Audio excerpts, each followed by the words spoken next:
ప్రశ్న రావణ్ కస్టడీ పిటిషన్పై ఇవాళ గన్నవరం కోర్టులో విచారణ జరగబోతోంది. సో విచారణ ఎలా జరగబోతోంది, దీనికి సంబంధించిన బ్రేకింగ్ ఇప్పుడు మనం చూద్దాం. ఎస్, దేశ వ్యతిరేక వ్యాఖ్యల కేసులో ఇప్పటికే రిమాండ్లో ఉన్నారు రావణ్. కస్టడీ పిటిషన్పై కౌంటర్ దాఖలు చేశారు రావణ్ తరఫు న్యాయవాదులు. హైదరాబాద్లో రావణ్ ఇంట్లో సోదాలు నిర్వహించారు పోలీసులు. రావణ్ ఎలియాస్ జోసెఫ్ భార్య వాంగ్మూలం నమోదు చేశారు. రావణ్ వెనుక ఉన్న వ్యక్తులపై ఆరాధిస్తున్నారు పోలీసులు. ఆర్థిక లావాదేవీలపై విచారణ అవసరమని కోర్టుకు వినతి. అండ్ సోషల్ మీడియా ఖాతాల నిర్వహణపై దర్యాప్తు చేస్తున్నారు. విద్వేషపూరిత కంటెంట్ వెనుక సహకరించిన వారిని గుర్తించే ప్రయత్నం చేస్తున్నారు.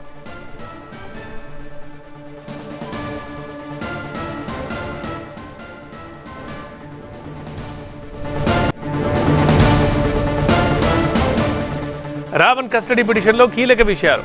భారత ప్రభుత్వంపై విద్వేషం రెచ్చగొట్టేలా వీడియోలు రూపొందించారు. దేశ సార్వభౌమాధికారము, ఐక్యత, సమగ్రతకు భంగం కలిగించేలా వ్యాఖ్యలు చేశారని, నిషేధిత ఉగ్రవాద సంస్థలకు మద్దతుగా రెచ్చగొట్టే కంటెంట్ ఇచ్చారని, నిషేధిత మావోయిస్టు పార్టీకి మద్దతుగా వ్యాఖ్యలు చేశారని ఆరోపణలు.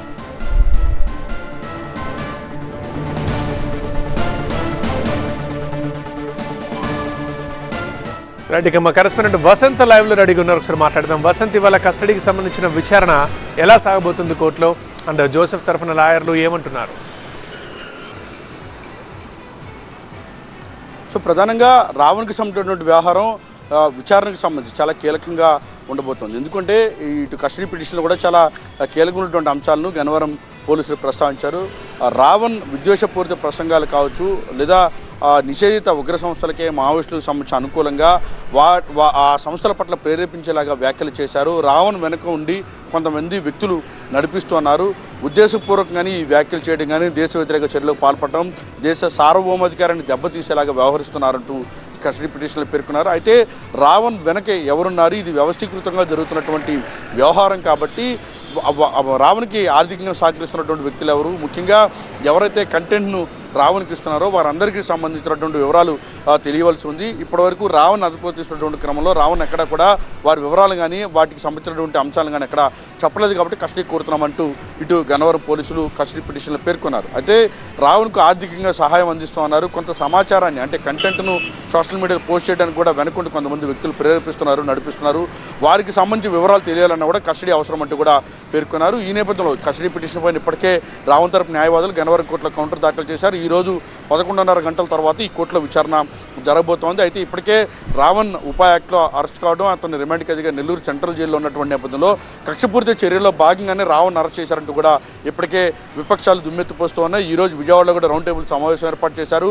ప్రశ్నించేటటువంటి వ్యక్తులపైన, మాట్లాడేటటువంటి వ్యక్తులపైన వ్యవస్థీకృతంగా జరుగుతున్నటువంటి దాడిగా కూడా దీన్ని అభివర్ణిస్తున్నారు. ఉపా యాక్ట్ ఇప్పటివరకు దుర్వినియోగం చేసినటువంటి సందర్భాల్లో అనేక కేసుల్లో చూసాం. కేవలం 4 కేసులు బెయిల్ రావడం, ప్రశ్నిస్తున్నాడన్న ఒకే ఒక్క కారణంతో ఉపా యాక్ట్ పెట్టారంటూ కూడా విపక్షాలు మండిపడుతూ ఉన్నాయి.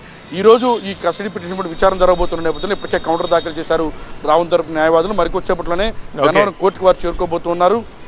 రావణ్ అరెస్ట్ వెనక జరిగినటువంటి పరిణామాలేంటి, రావణ్ ఎందుకు ఉపా యాక్ట్లో అరెస్ట్ చేశారు, అసలు ఏ రకమైనటువంటి వ్యాఖ్యలు చేశారు, అసలు ఈ వ్యాఖ్యలు వెనక ఉన్నటువంటి ఉద్దేశాలు ఏంటి, గతంలో ఎవరెవరు ఈ వ్యాఖ్యలు చేశారు, అక్రమంగా ఈ కేసును ఎలా నమోదు చేశారు అనే దానికి సంబంధించి కస్టడీ కౌంటర్ పిటిషన్లో కూడా దాఖలు చేశారు. కొన్ని వీడియోలతో పాటుగా కొన్ని ఎవిడెన్స్లు మొత్తాన్ని, అంటే గతంలో కొన్ని సినిమాల్లో కూడా ఇటువంటి వ్యాఖ్యలు చేసినటువంటి సందర్భాలు ఉన్నాయి. పబ్లిక్ మీటింగ్స్లో కొంతమంది ఏపీలో ఉన్నటువంటి పొలిటికల్ లీడర్ కూడా ఈ కామెంట్ చేసినటువంటి సందర్భాలు ఉన్నాయి. కాబట్టి ఒక భావజాలాన్ని సమర్థించినా లేదా ఆ భావజాలాన్ని సంబంధించినటువంటి అంశాన్ని చర్చగా పెట్టినా కూడా ఉపా యాక్ట్లు పెడతారా అంటూ కూడా ఇప్పుడు కస్టడీ పిటిషన్లో ఇటు ఆ న్యాయవాదులు కూడా కౌంటర్ దాఖలు చేశారు. సో ఆ పిటిషన్లు అన్నింటిపైన కూడా ఈరోజు 11:30 గంటల తర్వాత విచారణ జరగబోతోంది. కోర్టుకు కొన్ని వీడియోలను కూడా రావణ్ తరపు న్యాయవాదులు అందజేయబోతున్నారు. రైట్ వసంత్.